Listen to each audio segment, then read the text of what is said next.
because the living entities are parts and parcels of the Supreme Lord. Man evang sajiva loke, jiva bhuta sanatana. As there is no difficulty in establishing the intimate relationship between a father and a son, there is no difficulty in re-establishing the natural, intimate relationship between Narayan and the living entities. Svapam pyasya dharmasya trayate mahato bhayat. If one performs even very slight devotional service, Narayan is always ready to save one from the greatest danger.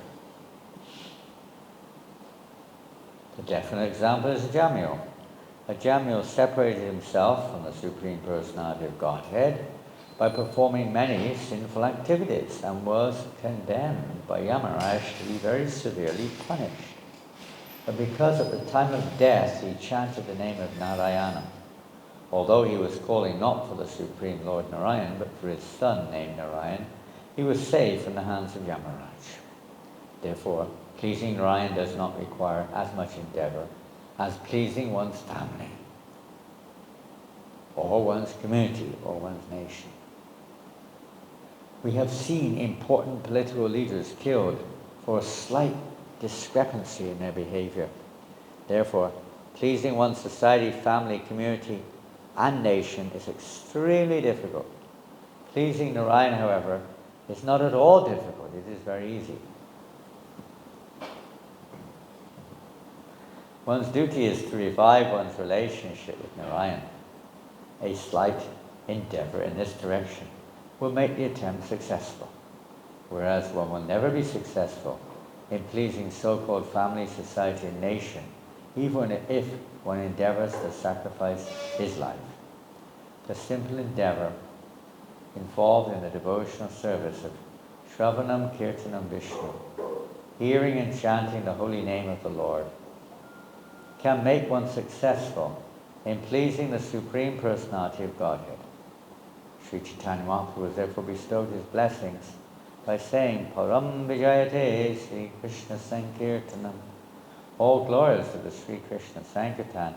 If one wants to derive the actual benefit from this human form, he must take to the chanting of the holy name of the Lord.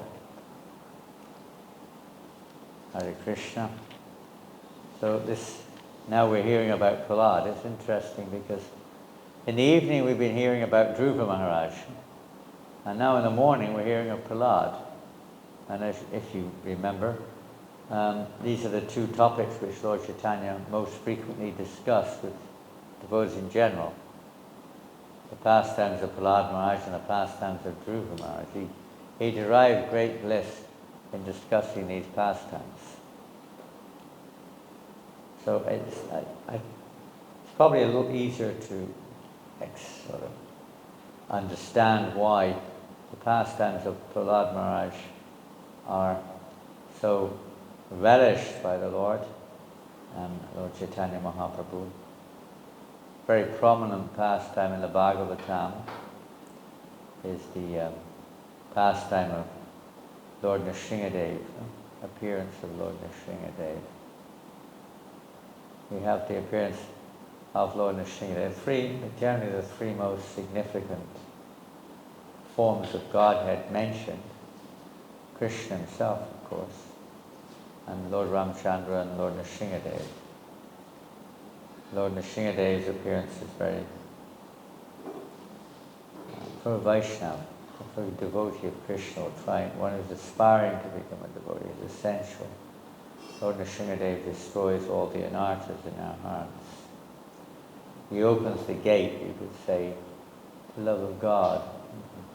Bhaktivinoda Thakur prays to Lord Nrsimhadev and Nrsimhapali and Navadvipa that he be very kind and allow him to worship Radha and Krishna. By his grace he removes all the obstacles on the path of devotional service. So Prahlad Maharaj is a great devotee of the Lord, Nrsimhadev, is herein preaching to demoniac sons of demons. They themselves are kids. Their parents were all big demons, followers of Hiranyakashipu. So he's preaching great risk. He's taking a great risk. Preaching is always, Prabhupada says, a fight.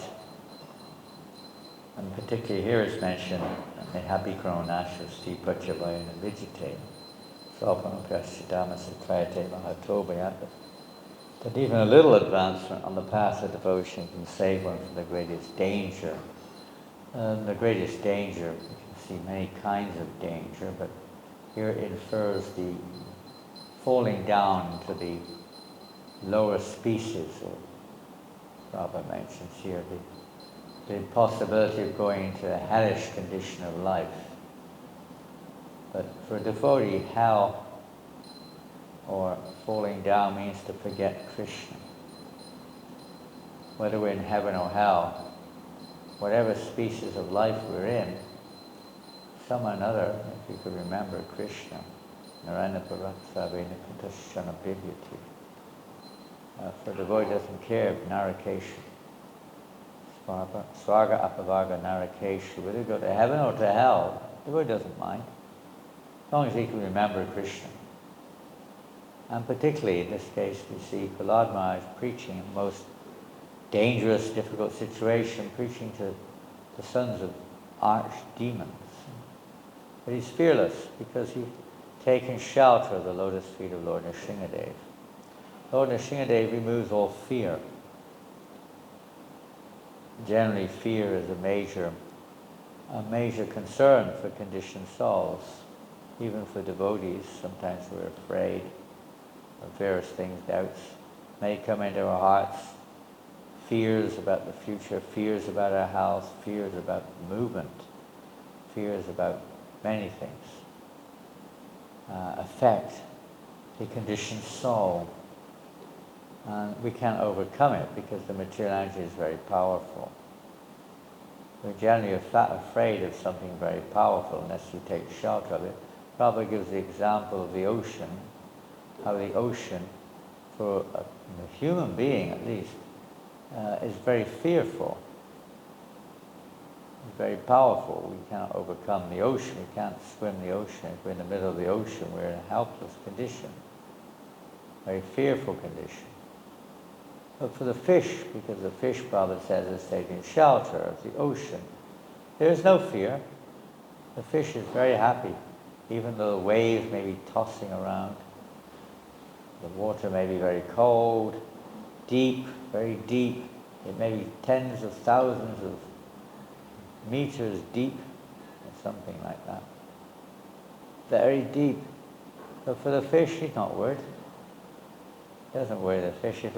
If someone told you, hey, we're going to put you in a swimming pool now, and it's 5 miles deep, you'd probably be a little scared. Huh? A little bit scary. 5 miles deep. Sure. But for the fish, it made no difference. He's completely taken shelter of the ocean, so he's protected by the ocean. The one who takes shelter of Krishna is protected.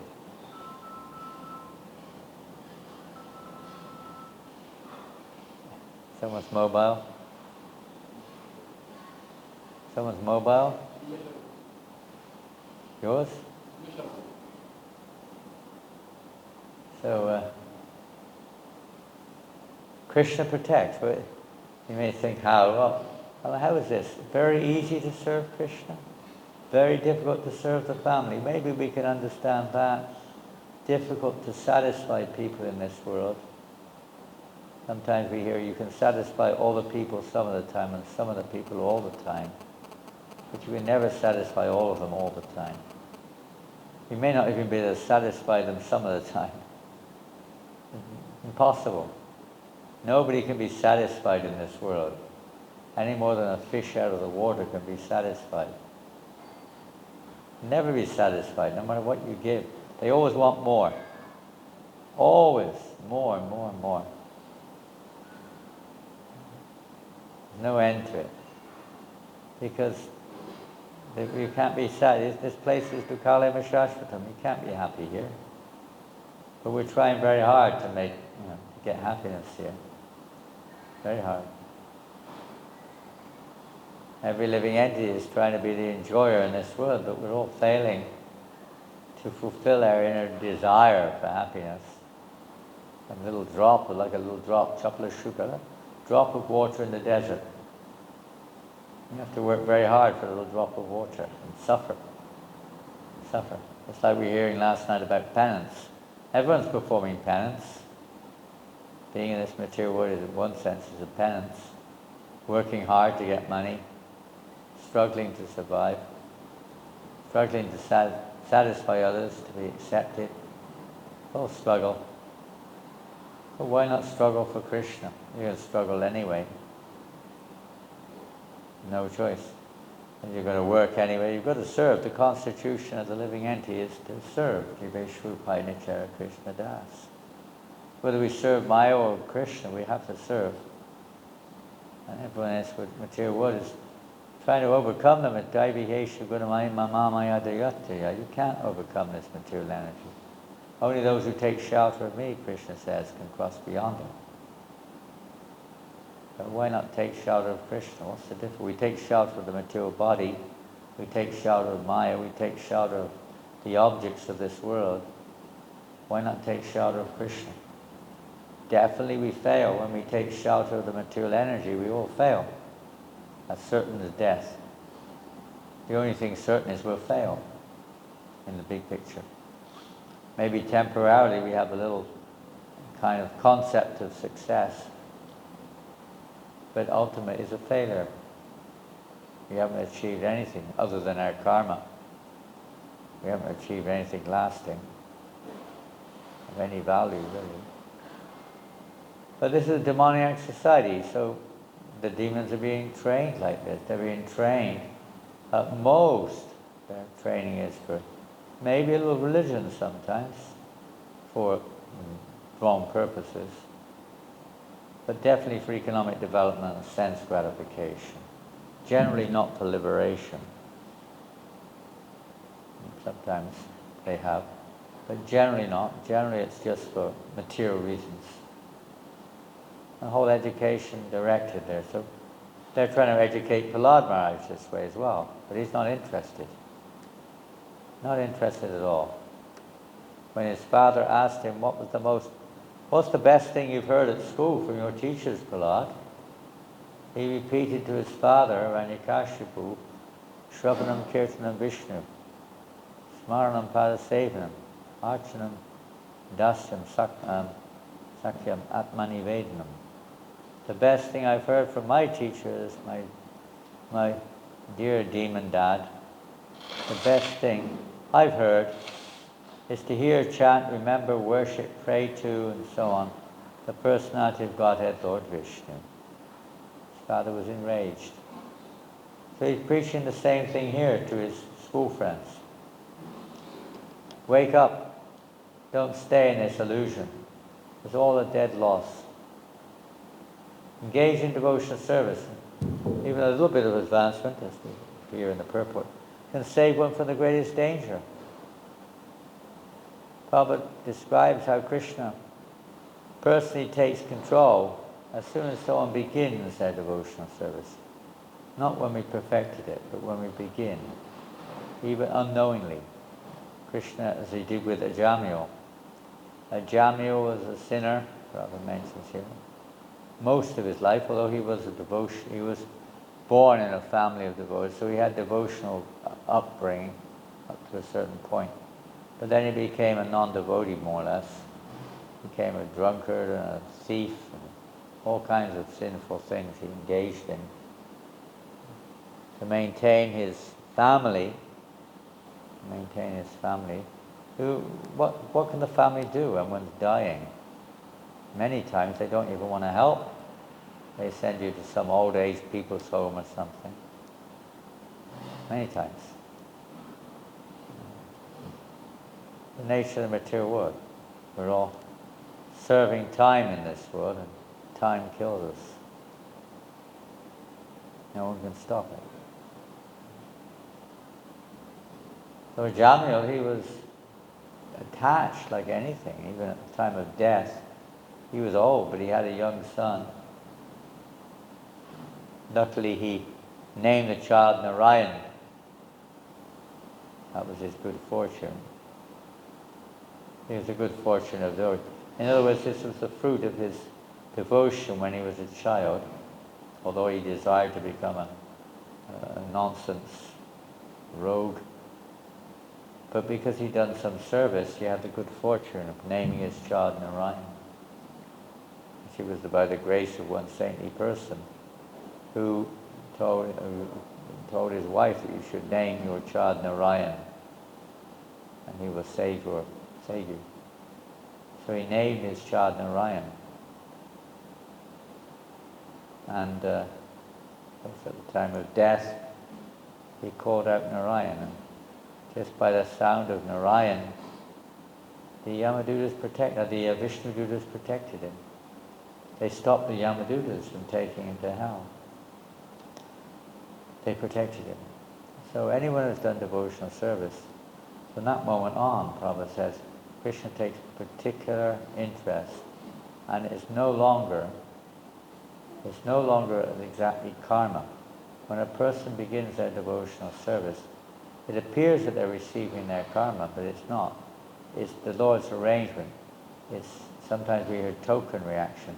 It's the Lord arranging it. Why? Because he's arranging situations to help one to, one, get free of one's bondage in this world, and two, to become attached to him. So he arranges situations which cause one to take shelter of him. Maybe they're dangerous situations or whatever they are, situations of failure. That doesn't seem like he's protecting us, but in those situations, Queen Kunti prays, may these difficulties happen again and again, because in these situations, I remember you, I take shelter of you. And this is the perfection, we could say, of devotional service in the practicing stage, is that we're taking shelter of Krishna. We're depending on Krishna. We're expecting Krishna's mercy.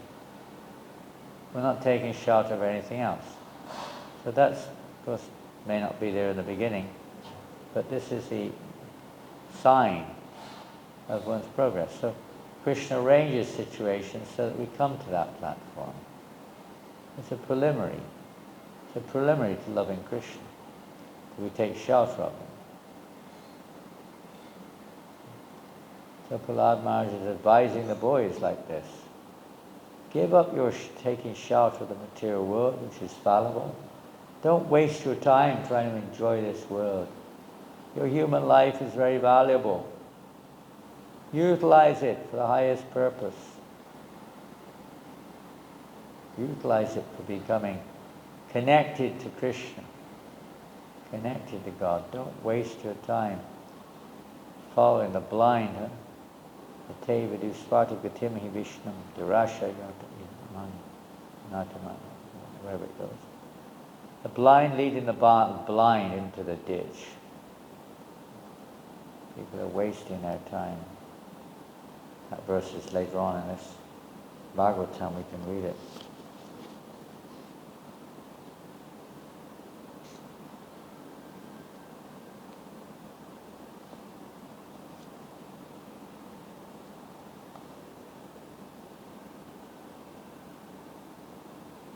(531), actually the previous chapter, 531. Prahlad Maharaj has already spoken many verses to his father which enraged him, but his father gave him another chance to rectify himself. But instead of rectifying himself and becoming a good demon, Hiranyakashipu tried to deprogram him. But instead of being deprogrammed, Prahlad Maharaj started to brainwash the other children. Here we go. This is spoken by Prahlad to his father. Anatevadu Svartagatimni Vishnam Darasha Yeva Hiratma Artamanina Andaya tandaya rupayiya manas te pishatantriam murdamni badha. Persons who are strongly entrapped by the consciousness of enjoying material life, and who have therefore accepted as their leader or guru a similar blind man attached to external sense objects, cannot understand that the goal of life is to return home back to Godhead and engage in the service of Lord Vishnu.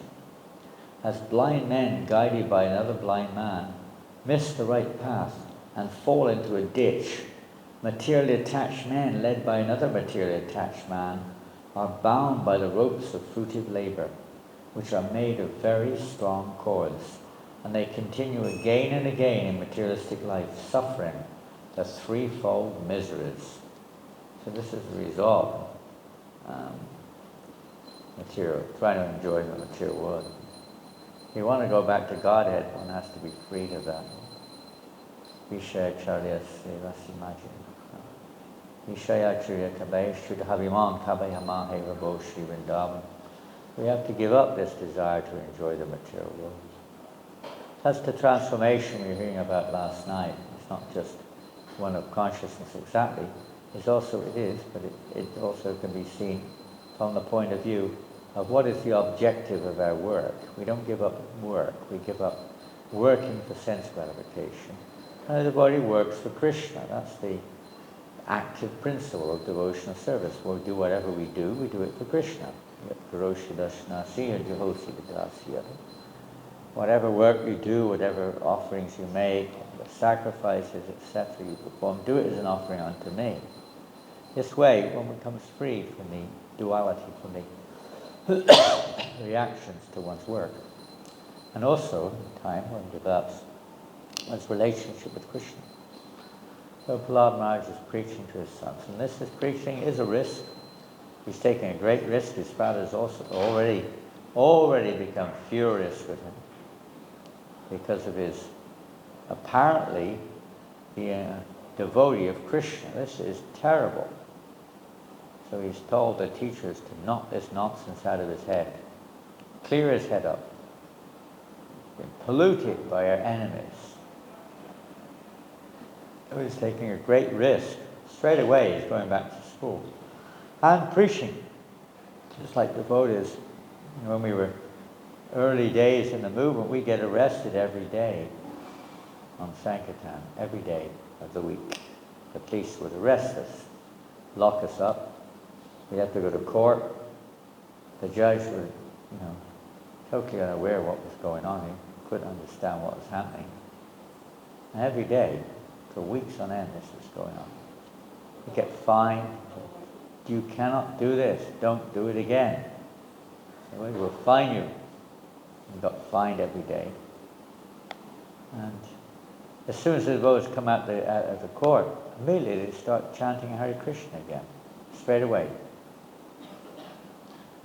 Without any doubt. Prabhupada even said, don't worry, don't stop, even if they arrest you. He said, carry on chanting. If they lock you in a prison, just chant in a prison. One of the police stations in London, Marylebone Police Station, the police sergeant told his officers, as soon as they see us, arrest us. Bring them in. And they would do that. So wherever. We would cross over Oxford Street. Oxford Street is a big street in London. One side was Marylebone, the other was Westminster Police Station. Two police stations. And one couldn't cross the road. So if we saw the Marylebone policeman coming, we'd run over the road on the other side.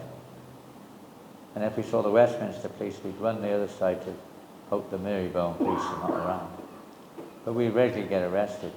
The police sergeant of the station, he liked us. He liked us, actually. And he actually would say, when the policeman said he told us to arrest it, he liked to have us come into the police station and chant Hare Krishna. So he put us in the cell, and then he'd say, chant, sing, come on, chant, chant. We'd be chanting away in the prison there. He liked it. Yeah. In one sense, it wasn't a big risk, but yes, preaching is a risk. In some places, it's a big risk. You have to use your common sense. Prahlad Maharaj was fearless. Fearless. He had no other place to preach anyway. Everyone was usually All whole place was full of demons. So he preached wherever he could, wherever he got the chance. So we preach wherever we get the chance, but it's not quite the same as it is in Prahlad's case. There are many people who are innocent, so we try to preach to the innocent as much as we can. In some countries it is really dangerous. You can get arrested, you can be killed even, practically if you're trying to preach Krishna consciousness. Some parts of the world are like that. You can't declare yourself a devotee. Some cities also, they don't allow you to preach practically. They immediately kick you out or arrest you. Sometimes you get beaten. Yes, preaching can be a risk, but it's that risk which endears one to Krishna. And Lord Nrsimhadev protected Prahlad because he was taking shelter and taking this risk. When someone takes a risk even for the country rewards them for all it's worth. It's not much use getting the reward, but they give you a reward. Many times after you've been killed in the battle, they award you the Victoria Cross in England or something. They even give it to animals. Were you with me when we were in there? Where was it? We were in some place, New Zealand or something. I can't remember. And there was a war memorial, and we were looking at a few of it. It was actually for animals that took part in the First World War. In the First World War, I think. Yeah. They used to, horses, dogs, even pigeons. They gave the Queen awarded this pigeon with a medallion. The pigeon got killed in the war, but this pigeon saved a whole battalion of the British Army.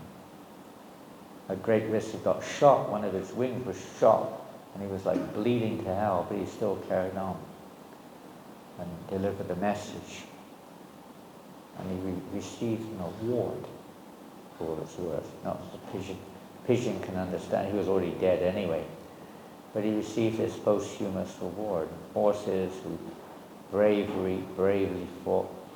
And what to speak of human beings who were considered by the nation to have taken a great risk to sacrifice their lives. If one sacrifices one's life for Krishna, one gets the highest reward. Not just a medal of this world for all it's worth nothing to a dead man. But the highest reward, going back to Godhead, as Prabhupada says here. This is the point, to go back to Godhead, particularly through chanting Hare Krishna. Actually, the real hero was one who takes shelter of Krishna, sacrificing a life. People all around will try to dissuade you sometimes. Your mind tries to dissuade us. But if we understand we're not the mind, we're not this body, it's a little easier not to be controlled by them or persuaded by them. Remembering we're the soul and we're just experiencing a mind.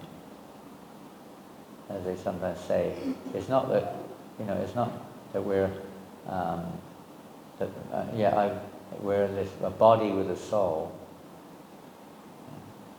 We're a soul, but we've got a body. It's the other way around. People sometimes say, yes, I've got a soul.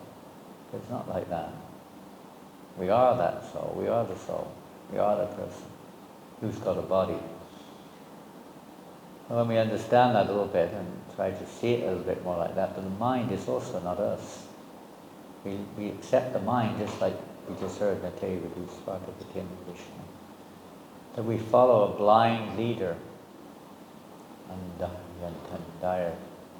we follow the blind leader. We follow our blind mind. We listen to our minds. And we get misled.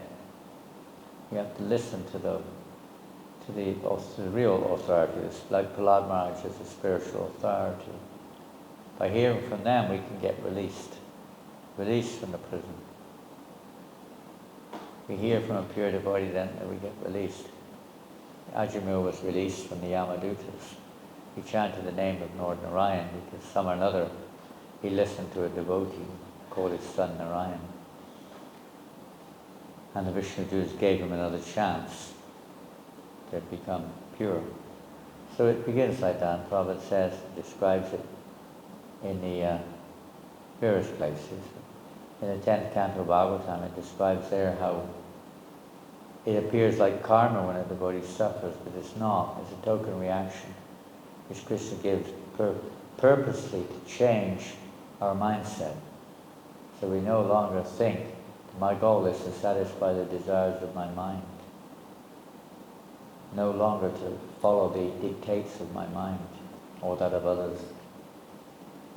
He arranges things so we lose our inclination to try to enjoy this world. And lose the inclination, the mental desire. Not to fulfill desires, just to lose those desires. Not to lose desire, but to lose the desire to try to enjoy this material world. That's Krishna's hand. As soon as one begins devotional service, Prabhupada said, it's no longer karma, it's Krishna's hand working. Even a beginner in devotional service will be placed in different situations to enhance or to facilitate their further progress. Krishna is not just leaving it up to the material energy to mete out the karmic reactions to the conditioned souls. The conditioned soul gets a token reaction or a reaction in such a way that gives them the opportunity to go further in their devotional service. Even Hiranyakashipu, big demon, ultimate result was he was liberated because of Prahlad Maharaj. And the fortune of having Prahlad as his son. It's the greatest good fortune when we have the opportunity to associate with a pure devotee of the Lord. And it's the devotee's responsibility to try to give that association to others. Try to preach this message to others through the kirtan, through book distribution, prasad distribution, whatever way we can. And this is the most dear thing. Krishna said, no one's more dear to me than he, nor will there ever be one. One who appreciates his message is the dearmost to him, especially in a great risk. It is a risk in this material world to preach. So that really makes Krishna pleased. And one preaches to persons who are Jagayas and Madhayas. In fact, I don't exactly know if someone described how in order to obtain the ultimate goal of life, going back to Godhead, going back to Krishna. Of course, we know we have to get Radharani's mercy. To get that, we have to go through her assistance, the Gopis, Manjaris. To get that, we have to please Lord Chaitanya Mahaprabhu. To please Lord Chaitanya, you have to please Lord Nityananda. To please Lord Nityananda, you have to preach. To please the Guru. Preach the Jagayas and Madhayas. Convert. Prabhupada, preaching means fighting. Preaching is not easy. No doubt. It's joyful, but not necessarily easy. Preaching, Prabhupada said that's what it means to preach to the non-devotees. To convert the non-devotees. To wake them up. Not convert, but to awaken them up from their dream-like condition. People are in a dream world, they're in an illusion, entangled in this world. So to release the living entities from their entanglement, so they can actually be happy and free. Okay, we're finished there. Any questions? Excuse me, Mom? Yes.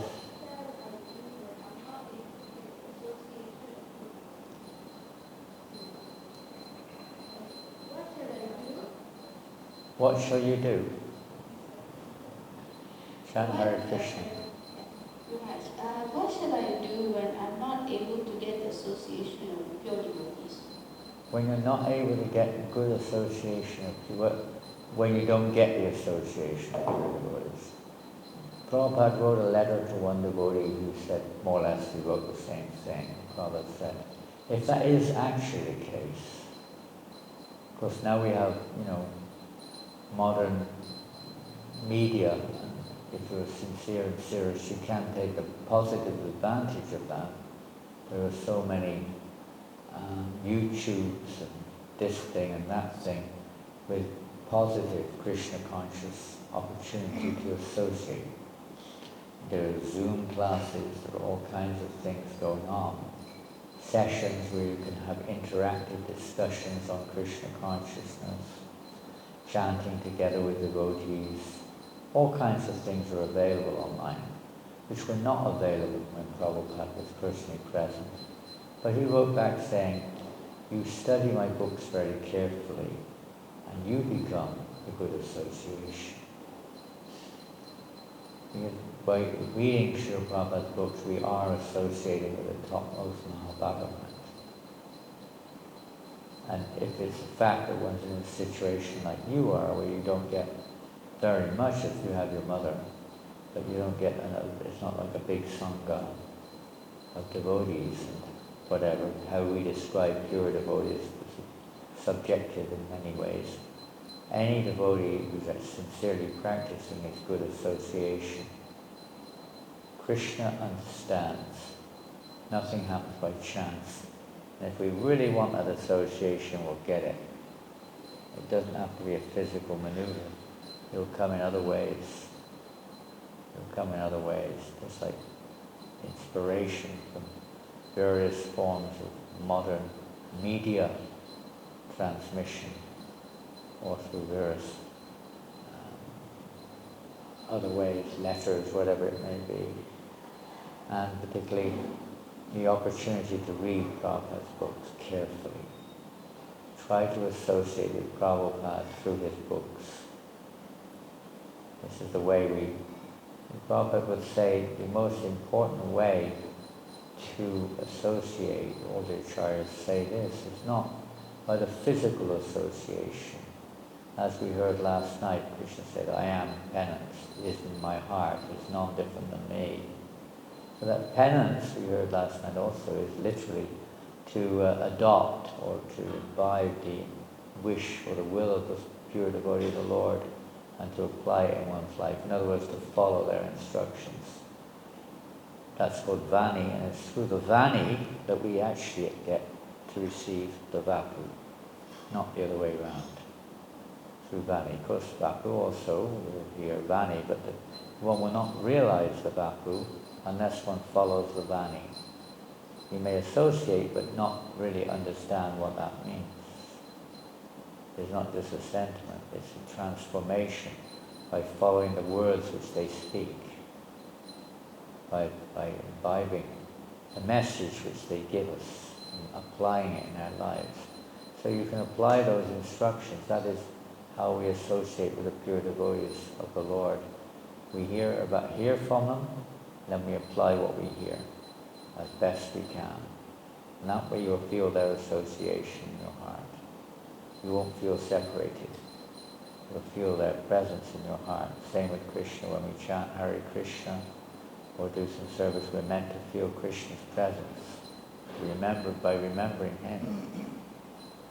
Pure devotees of the Lord, their business is just to awaken their remembrance of Krishna. It's not like some other thing. It's kind of magic, but it's not like the magic that people think of. Some kind of like electric shock when suddenly you realize Krishna or something. No, their mercy is that they give us the instructions how we can realize Krishna. They also pray to Krishna, of course, but he blesses them. But primarily from our point of view, they're giving us directions how to remember Krishna. Anything else?